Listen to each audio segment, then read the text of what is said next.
Assalamualaikum warahmatullahi wabarakatuh. Kami dari kelompok 5 akan menjelaskan dua materi, yaitu materi pertama adalah esensi dan urgensi konstitusi Indonesia dijelaskan oleh Nur Atika Putri, yang kedua Nadia Lavela, yang ketiga Ardila Sari. Materi kedua adalah esensi dan urgensi harmonisasi hak kewajiban negara dan warga negara yang akan dijelaskan oleh Nabila Elvina Firani dan Yeris Salesari. Materi pertama yang akan dijelaskan oleh Nur Atika Putri.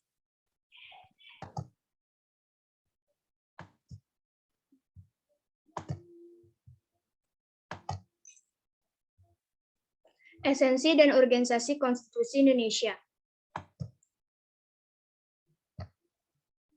Pengertian negara. Istilah negara berasal dari bahasa Sanskerta, nagara atau nagari, yang berarti kata. Negara adalah organisasi kekuasaan yang berdaulat dengan tata pemerintahan yang melaksanakan tata tertib atas orang-orang di daerah tertentu. Negara juga merupakan suatu wilayah yang memiliki suatu sistem atau aturan yang berlaku bagi semua individu di wilayah tersebut dan terdiri secara independen. Pengertian negara secara terminologis. Secara terminologis, negara diartikan sebagai organisasi tertinggi di antara satu kelompok masyarakat yang memiliki cita-cita untuk bersatu, hidup di dalam suatu kawasan, dan mempunyai pemerintahan yang berdaulat. Konstitusi. Konstitusi adalah sekumpulan asas-asas yang mengatur kekuasaan pemerintah, hak-hak dari pemerintah, dan hubungan antara pemerintah dengan yang diperintah. Konstitusi yang pernah berlaku di Indonesia yaitu pertama 1945 periode pertama 18 Agustus 1945 sampai dengan 27 Desember 1949. Konstitusi RIS 27 Desember 1949 sampai dengan 17 Agustus 1950. UUDS 1950 17 Agustus 1950 sampai dengan 5 Juli 1959. Undang-Undang 1945 Orde Lama 5 Juli 1959 sampai dengan 12 Maret 1966. Undang-Undang 1945 Orde Baru 12 Maret 1966 sampai dengan 19 Oktober 1999. Undang-Undang 1945 hasil amandemen reformasi 19 Oktober 1999 sampai dengan sekarang. Jenis-jenis konstitusi. Konstitusi terbagi menjadi dua, yaitu konstitusi tertulis dan konstitusi tidak tertulis. Konstitusi tertulis merupakan sekumpulan aturan pokok dasar negara, bangunan negara, dan tata negara yang mengatur peri kehidupan satu bangsa di dalam persekutuan hukum negara. Konstitusi tidak tertulis adalah ketentuan-ketentuan yang mengatur tata negara, tidak dalam bentuk naskah tertentu, tapi melainkan konversi atau pemufakatan. Oleh karena itu, konstitusi tidak tertulis sering juga disebut sebagai konveksi. Contoh konstitusi tertulis yaitu Undang-Undang 1945, Undang-Undang RIS, Undang-Undang Sementara, Undang-Undang 1945 hasil amandemen. Contoh konstitusi tidak tertulis yaitu keputusan di MPR diambil dan diputuskan berdasarkan musyawarah secara mufakat. Yang kedua, pidato Presiden pada sidang paripurna DPRD setiap tanggal 16 Agustus 1945 dan pidana Presiden sebelum MPR melakukan sidang Presiden sebagai kepala negara telah menyiapkan bahan-bahan untuk sidang umum MPR yang akan datang. Dan yang ketiga, adat istiadat.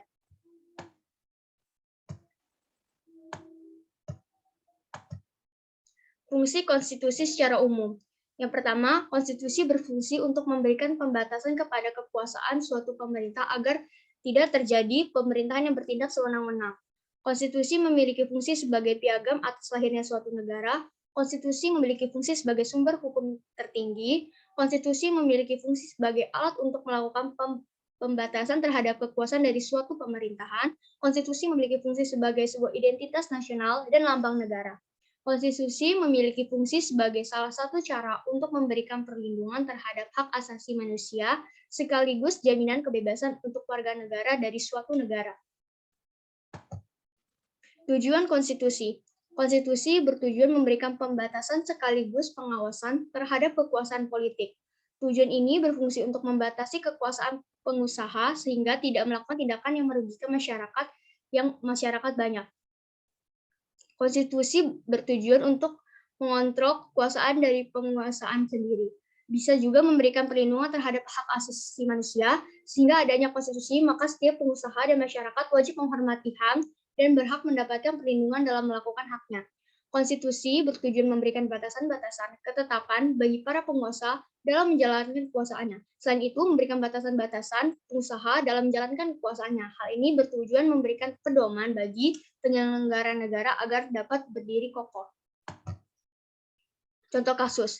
Kasus suap yang melibatkan Kepala SKK Migas nonaktif, Rudy Rubiandini, dinilai merupakan pelanggaran konstitusi. Sebab pasal 33 ayat 3 Undang-Undang 1945 menyebutkan bumi dan air adalah kekayaan alam yang terkandung di dalamnya, dikuasai oleh negara dan dipergunakan untuk sebesar-besarnya kemakmuran rakyat.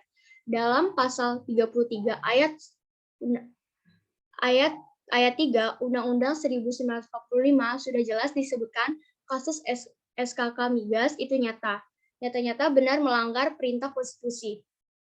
Kata Wakil Sekretaris Jenderal PDI Perjuangan Hasto Kristianto di Jakarta Selasa 27 bulan 8. Hasto meminta Komisi Pemberantasan Korupsi KPK untuk mengusut tuntas kasus tersebut.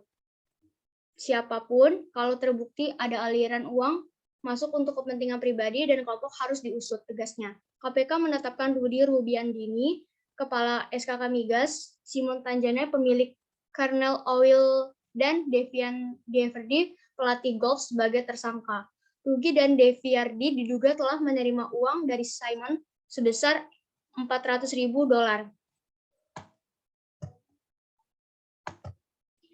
Pemberian uang diduga terkait dengan kegiatan yang menjadi lingkup kewenangan SKK Migas, menjerat Rudy Deviardi dengan pasal 12 huruf A dan B atau pasal 5 ayat 2 atau pasal 11 Undang-Undang Nomor 31 1945 tentang pemberantasan tindak pidana korupsi. Dan pasal 55 ayat 1 ke 1 KUHP. Sementara itu, Simon diduga melanggar pasal 5 ayat 1 atau 13 Undang-Undang Nomor 31 1999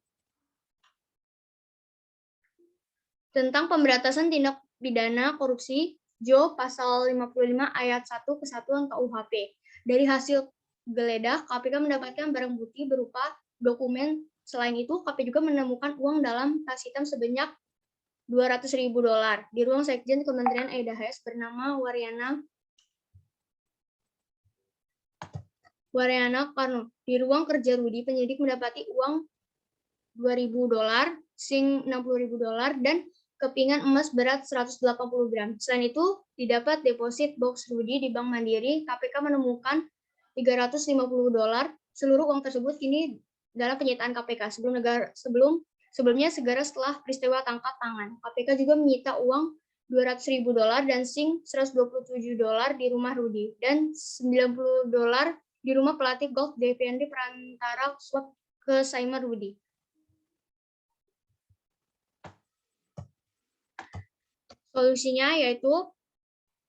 Solusi dari masalah di atas adalah berikan hukuman berat pada koruptor. Memberikan hukuman berat bagi para pelaku koruptor akan memunculkan efek jerah. Hal ini juga dapat menjadi pembelajaran bagi seluruh kalangan agar tidak melakukan hal yang serupa. Tak hanya pemerintahan, hukum berat bagi pelaku koruptor dalam kehidupan sehari-hari juga harus diterapkan. Yang kedua, bangun pendidikan moral sejak kecil. Pendidikan moral merupakan fondasi yang harus diberikan sedari kecil. Dengan pendidikan moral, maka setiap insan tidak mudah tergiur dengan praktik korupsi. Orang yang bermoral tidak akan berlaku tidak adil dan berinteraksi bermartabat. Mereka menyadari bahwa perbuatan korupsi akan merugikan orang lain. Yang ketiga, supremasi hukum kuat. Kekuatan hukum sangat diperlukan untuk menegakkan keadilan. Ketika hukum tidak berfungsi sebagaimana fungsinya, maka kepercayaan publik akan hilang. Dengan membangun supremasi hukum yang kuat, maka pelaku-pelaku koruptor tidak menemukan celah untuk melakukan aksi. Mereka membangun supremasi hukum adalah dengan memberlakukan hukum secara tanpa pilih kasih sehingga tak ada lagi manusia yang kebal hukum. Terima kasih. Selanjutnya akan dilanjutkan oleh rekan saya.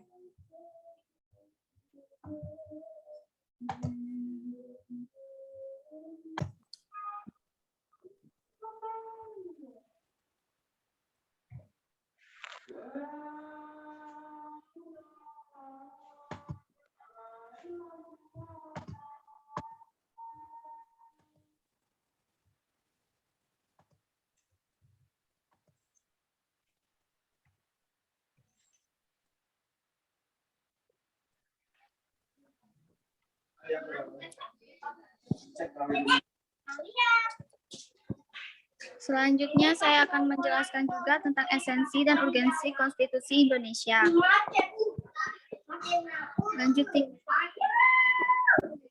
Konstitusi. Asal kata konstitusi dalam bahasa Prancis adalah constituer, yang berarti membentuk atau pembentukan. Yang dimaksud dengan membentuk di sini adalah membentuk suatu negara.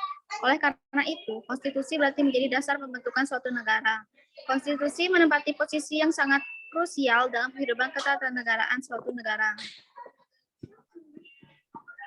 Konstitusi secara etimologis.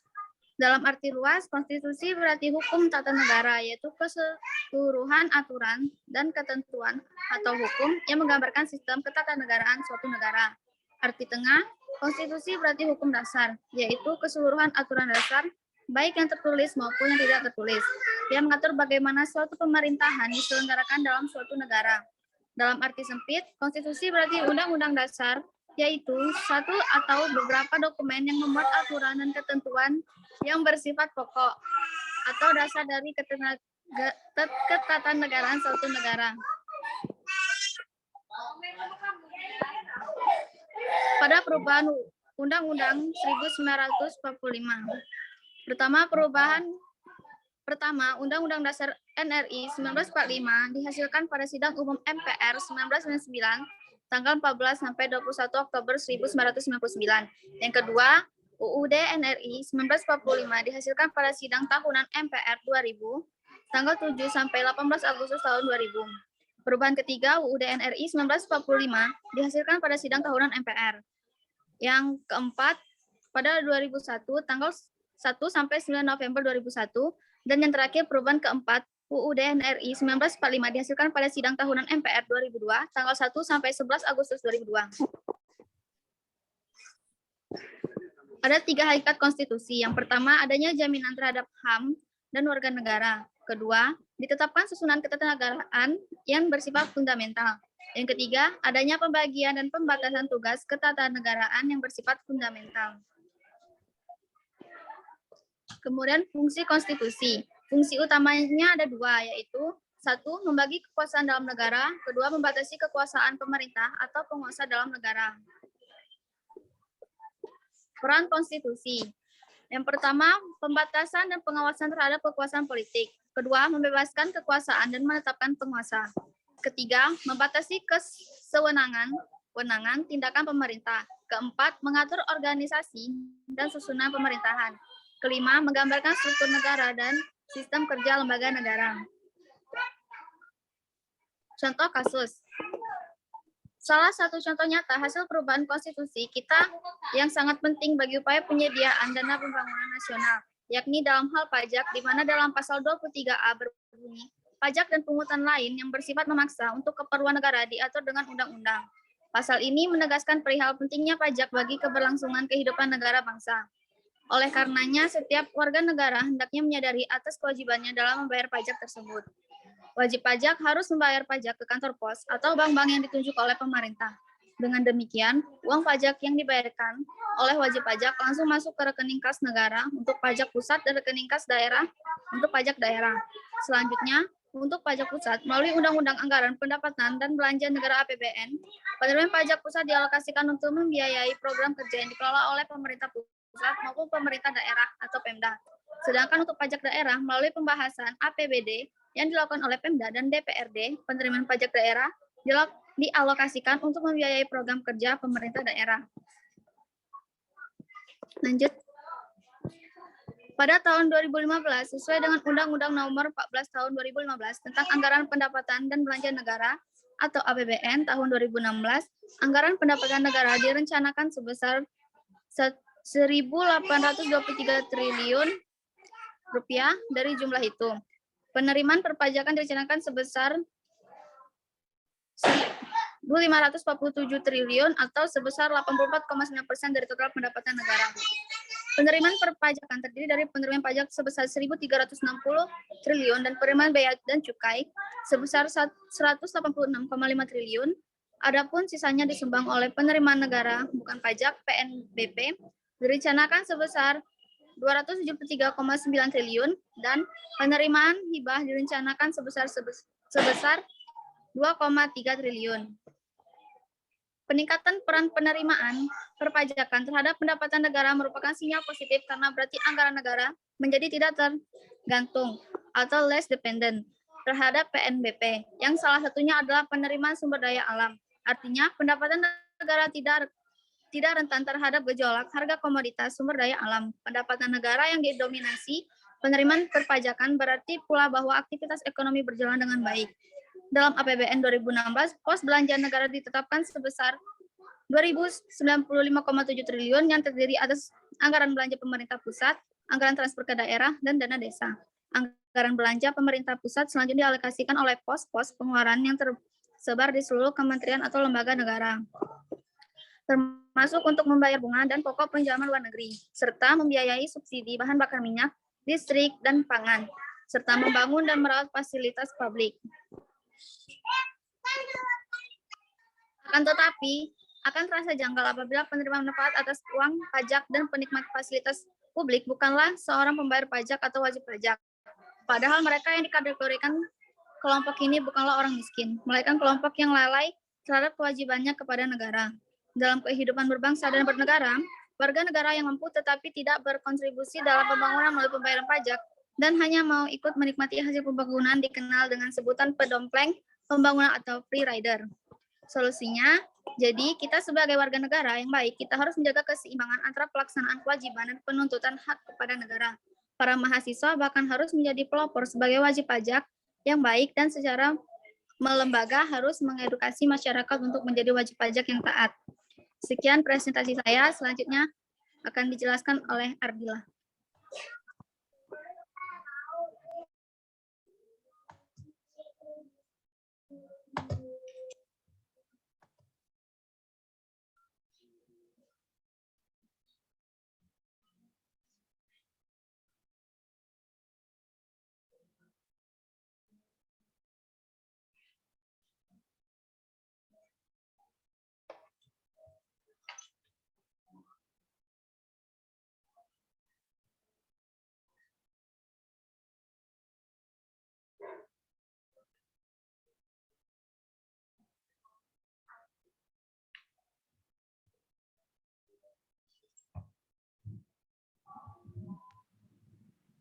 Di sini saya akan menjelaskan materi saya dengan topik 4, esensi dan urgensi Konstitusi Indonesia. Pengertian konstitusi merupakan jaminan yang paling efektif dalam menjaga agar kekuasaan yang ada dalam negara tidak salah gunakan dan hak asasi manusia atau warga negara tidak dilanggar. Konstitusi pada dasarnya memiliki pengertian luas, yaitu keseluruhan peraturan baik tertulis maupun tidak tertulis yang mengatur secara mengikat mengenai cara penyelenggaraan suatu pemerintahan. Istilah konstitusi pada umumnya menggambarkan keseluruhan sistem ketatanegaraan suatu negara. Fungsi konstitusi. Yang pertama, sebagai landasan konstitusionalisme. Landasan berdasarkan konstitusi, baik konstitusi dalam arti luas maupun dalam arti sempit. Yang kedua, untuk membatasi kekuasaan pemerintah sehingga penyelenggaraan kekuasaan tidak bersifat sewenang-wenang. Yang ketiga, membatasi atau mengendalikan kekuasaan penguasa agar dalam menjalankan kekuasaannya tidak sewenang-wenang terhadap rakyatnya. Perlunya konstitusi dalam kehidupan berbangsa negara Indonesia. Perlunya konstitusi dalam kehidupan berbangsa dan bernegara karena keberadaan konstitusi ini dalam kehidupan ketatanegaraan suatu negara merupakan sesuatu yang sangat krusial dan utama. Tanpa konstitusi ini tidak menutup kemungkinan suatu negara tidak akan terbentuk. Konstitusi menjadi suatu yang urgen dalam tatanan kehidupan ketatanegaraan karena konstitusi merupakan sekumpulan aturan yang mengatur organisasi negara serta hubungan antara negara dan warga negara sehingga saling menyesuaikan diri dan saling bekerja sama. Berbagai konstitusi yang pernah berlaku di Indonesia. Undang-Undang Dasar 1945, 18 Agustus 1945 sampai dengan 27 Desember 1949. Konstitusi RIS 1949, 27 Desember 1949 sampai 17 Agustus 1950. UUDS 1950, 17 Agustus 1950 sampai dengan 5 Juli 1959. UUD 1945 setelah amandemen, 19 Oktober 1999 sampai dengan sekarang. Peranan konstitusi bagi negara Indonesia. Yang pertama, untuk memberikan pembatasan dan pengawasan terhadap kekuasaan politik. Yang kedua, untuk membebaskan kekuasaan dari kontrol mutlak penguasa dan menetapkan bagi penguasa tersebut batas-batas kekuasaan mereka sehingga tidak terdapat kekuasaan yang semena-mena. Yang ketiga, konstitusi menggambarkan struktur negara dan sistem kerja yang ada di lembaga-lembaga negara. Macam-macam konstitusi negara. Yang pertama, konstitusi tertulis dan konstitusi tidak tertulis. Suatu konstitusi ini disebut tertulis bila berupa suatu naskah, sedangkan konstitusi tidak tertulis tidak berupa suatu naskah, dan banyak dipengaruhi oleh tradisi konvensi. Yang kedua, konstitusi fleksibel dan konstitusi rigid. Ialah yang di amandemen tanpa adanya prosedur khusus, sedangkan konstitusi yang kaku adalah konstitusi yang menyaratkan suatu adanya prosedur khusus dalam melakukan amandemen. Yang ketiga, konstitusi derajat tinggi dan konstitusi tidak derajat tinggi. Konstitusi derajat tinggi mempunyai kedudukan tertinggi dalam negara, sedangkan tidak derajat tinggi ialah konstitusi yang tidak mempunyai kedudukan serta derajat seperti konstitusi derajat tinggi. Yang keempat, konstitusi negara serikat dan negara kesatuan. Bentuk negara akan sangat menentukan konstitusi negara yang bersangkutan. Dalam suatu negara serikat terdapat pembagian kekuasaan antara pemerintah federal dengan negara-negara bagian. Yang kelima, konstitusi pemerintahan presidensial dan pemerintahan parlementer. Ciri-ciri konstitusi sistem pemerintahan presidial terdapat ciri-ciri antara lain, presiden memiliki kekuasaan nominal sebagai kepala negara, tetapi juga memiliki kedudukan sebagai kepala pemerintahan. Ciri-ciri konstitusi sistem pemerintahan parlementer memiliki ciri-ciri kabinet dipimpin oleh seorang perdana menteri yang dibentuk berdasarkan kekuatan yang menguasai parlemen. Tujuan-tujuan konstitusi negara Indonesia. Yang pertama, konstitusi bertujuan untuk memberikan pembatasan sekaligus pengawasan terhadap kekuasaan politik. Yang kedua, konstitusi bertujuan untuk melepas kontrol kekuasaan dari penguasa itu sendiri. Yang ketiga, bertujuan memberikan batasan-batasan ketetapan bagi para penguasa dalam menjalankan kekuasaannya. Esensi dan urgensi konstitusi dalam kehidupan berbangsa negara Indonesia. Saat ini negara Indonesia menggunakan UUD 1945 sebagai konstitusi. UUD 1945 berisi hal-hal prinsip negara Indonesia. Hal-hal itu mencakup tentang dasar negara, tujuan negara, bentuk pemerintahan, sistem pemerintahan, dan pembagian kekuasaan. Sampai saat ini pun Indonesia tetap menggunakan UUD 1945 sebagai konstitusi negara karena Indonesia adalah negara kesatuan yang berbentuk republik seperti yang dijelaskan di UUD 1945. Menurut UUD 1945, sistem pemerintahan negara Indonesia adalah kabinet presidensial. Menurut sistem ini, presiden adalah penyelenggara pemerintahan negara yang tertinggi di bawah MPR.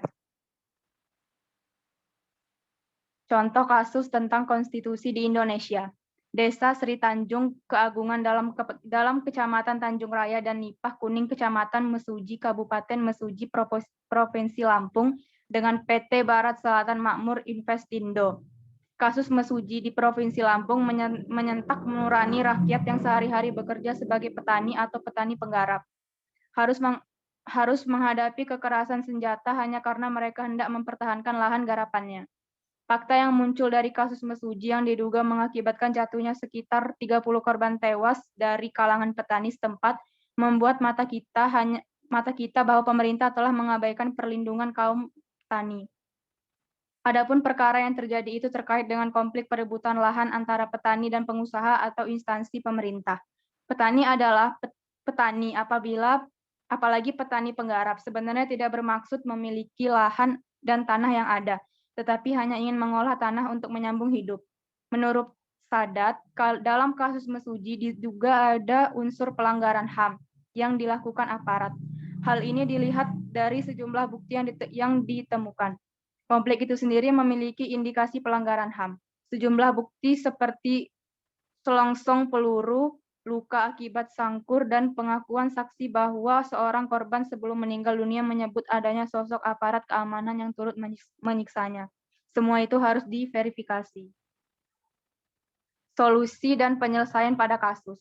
Pemerintah dalam hal ini harus melindungi hak-hak ekonomi petani yang merupakan profesi mayoritas warga miskin negara ini dan mengajak segenap unsur pemerintah dan pengusaha untuk bekerja sama menyelesaikan permasalahan tersebut. Pemerintah dan DPR harus serius dan mendorong kasus ini segera dibawa ke pengadilan. Tujuannya agar ada efek jera dan aparat polisi tidak sewenang-wenang lagi. Sejatinya tugas utama Polri adalah menjaga keamanan, tapi dengan dalih menjaga keamanan dan menjaga objek vital, polisi cenderung mengedepankan sikap represif. Tugas polisi melindungi rakyat dan bukan menghambat kepada para pengusaha berduit.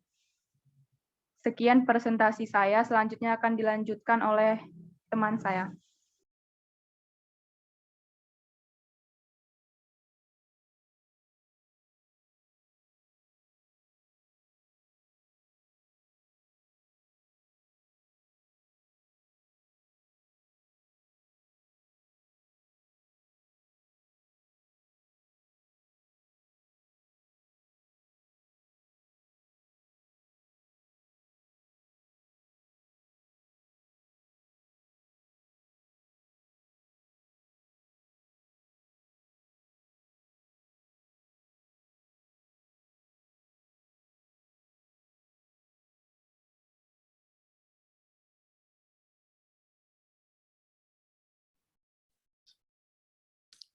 Esensi dan urgensi harmonisasi hak kewajiban warga negara dan negara.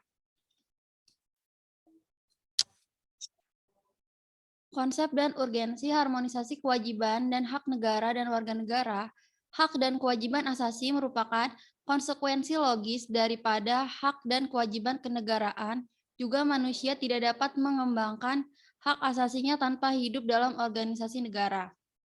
Secara garis besar, hak adalah segala sesuatu yang harus didapatkan oleh setiap orang yang telah ada sejak lahir bahkan sebelum lahir. Sedangkan kewajiban adalah sesuatu yang wajib dilaksanakan atau keharusan. Kewajiban warga negara.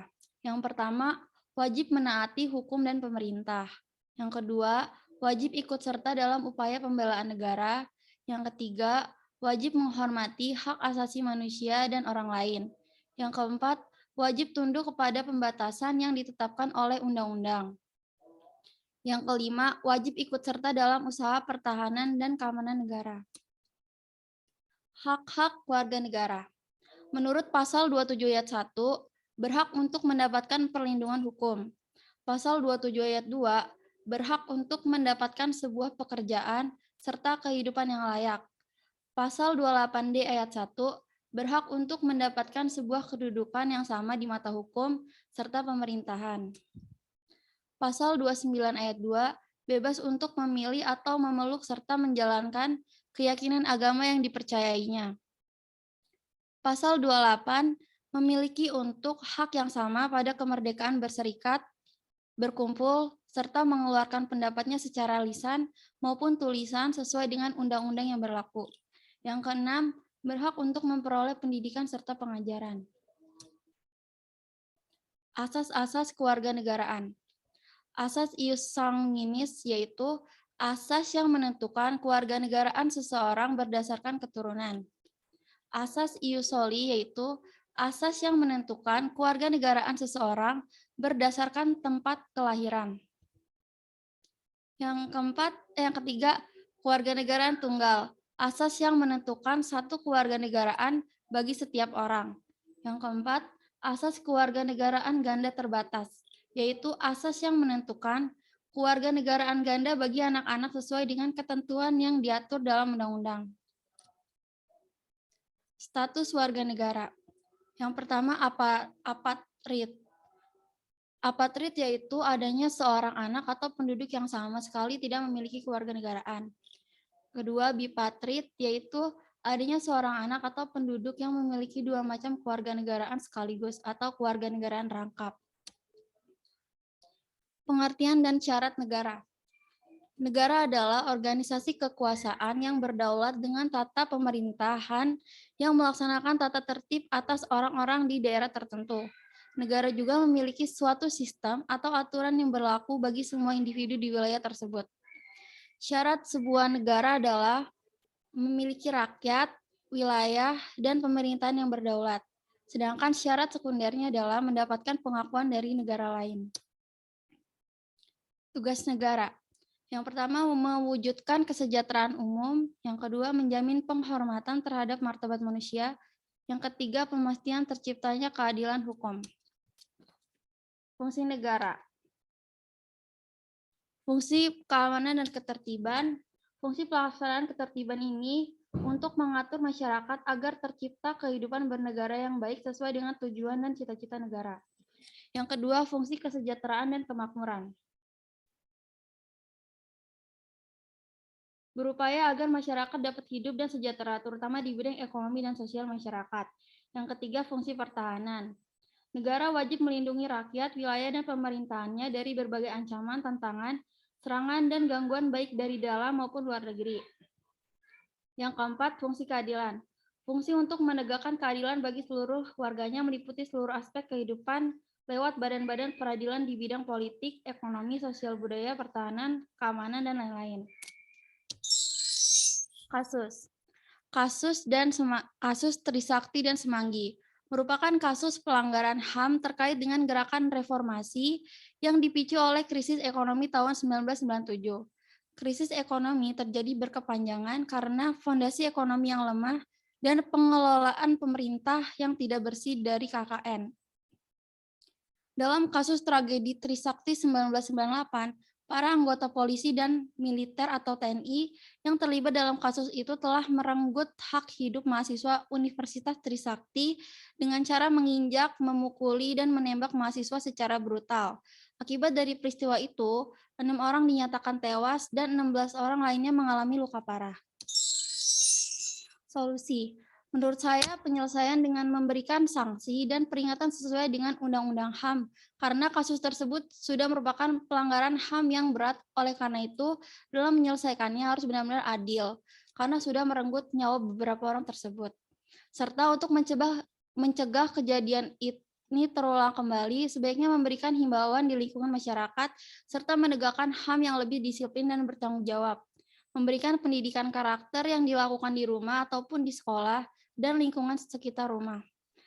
Dan meningkatkan pengawasan dari masyarakat dan lembaga politik terhadap upaya menegakkan HAM. Terima kasih. Sekian dari saya. Materi selanjutnya akan dilanjutkan oleh Yarista.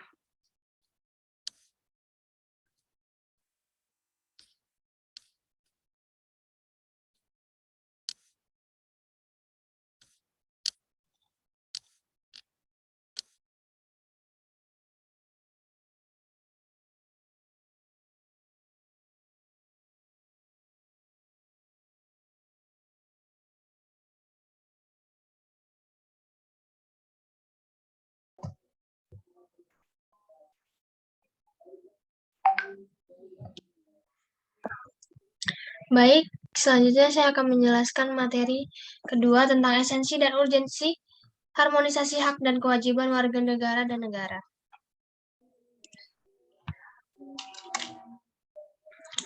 Deskripsi tentang esensi dan urgensi harmonisasi hak dan kewajiban warga negara. UU NRI tahun 1945 tidak hanya memuat aturan dasar ihwal kewajiban dan hak negara, melainkan juga kewajiban dan hak warga negara. Dengan demikian terdapat harmoni kewajiban dan hak negara di satu pihak dengan kewajiban dan hak warga negara di pihak lain. Mengapa diperlukannya esensi dan urgensi harmonisasi hak warga negara? Karena pergerakan budaya rupanya mengikuti dinamika kehidupan sosial politik, di mana tak kala hegemoni kaum kolonial mulai dipertanyakan keabsahannya, maka terjadilah perlawanan kaum tertindas di mana menuntut hak-haknya yang dirampas. Sejak itulah konsep hak mulai lebih mengemukakan dan menggantikan konsep kewajiban yang mulai meredup. Tujuan adanya harmonisasi hak dan kewajiban warga negara, yaitu hal tersebut bertujuan agar negara ini aman, nyaman, dan sejahtera. Usaha pencapaian harmonisasi hak dan kewajiban antara negara dan warga negara, apabila seseorang menjadi warga negara dari suatu negara, maka orang tersebut mempunyai hak dan kewajiban. Beberapa kebutuhan negara yaitu agama, pendidikan dan kebudayaan, perekonomian nasional dan kesejahteraan rakyat, pertahanan dan keamanan. Beberapa fungsi negara. Yang pertama, fungsi minimal. Kedua, fungsi madya. Ketiga, fungsi aktivis. Fungsi minimal adalah melengkapi sarana dan prasarana umum yang memadai seperti pertahanan dan keamanan hukum, kesehatan, dan keadilan. Fungsi madya adalah menangani masalah eksternalitas seperti pendidikan, lingkungan, dan monopoli. Fungsi aktivis adalah menetapkan kebijakan industrial dan redistribusi kekayaan. Kewajiban sebagai warga negara yaitu yang pertama, wajib menaati hukum dan pemerintah. Kedua, wajib ikut serta dalam upaya pembelaan negara. Yang ketiga, wajib menghormati hak asasi manusia orang lain. Yang keempat, wajib tunduk kepada pembatasan yang ditetapkan undang-undang. Yang terakhir, wajib ikut serta dalam usaha pertahanan dan keamanan negara. Kasus yang terjadi yaitu tentang eksploitasi terhadap anak. Banyak para anak jalanan sedang mengamen di pinggir jalan raya. Ada beberapa anak juga didatangi dan dijadikan pengemis yang selanjutnya meminta sumbangan kepada orang sekitar. Anak jalanan dan pengemis merupakan salah satu golongan warga negara yang kurang beruntung karena tidak bisa mendapatkan haknya secara utuh. Kondisi yang mereka alami salah satunya disebabkan oleh terjadinya pelanggaran terhadap hak mereka sebagai warga negara, misalnya pelanggaran terhadap hak mereka untuk mendapatkan pendidikan, sehingga mereka menjadi putus sekolah dan akibatnya mereka bisa saja menjadi anak jalanan.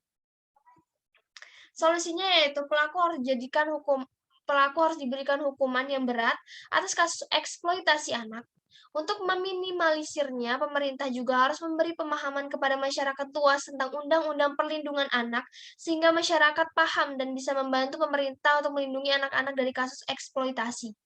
Selain itu, pemerintah juga harus memberi pemahaman tentang hak-hak anak kepada anak-anak korban eksploitasi dan orang-orang terdekat anak-anak korban eksploitasi supaya anak korban eksploitasi ini tidak lagi menjadi korban. Terima kasih. Sekian pemaparan dari materi saya.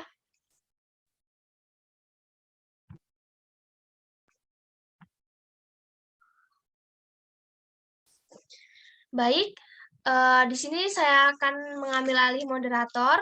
Terima kasih. Terima kasih atas materi yang telah disampaikan. Wassalamualaikum warahmatullahi wabarakatuh.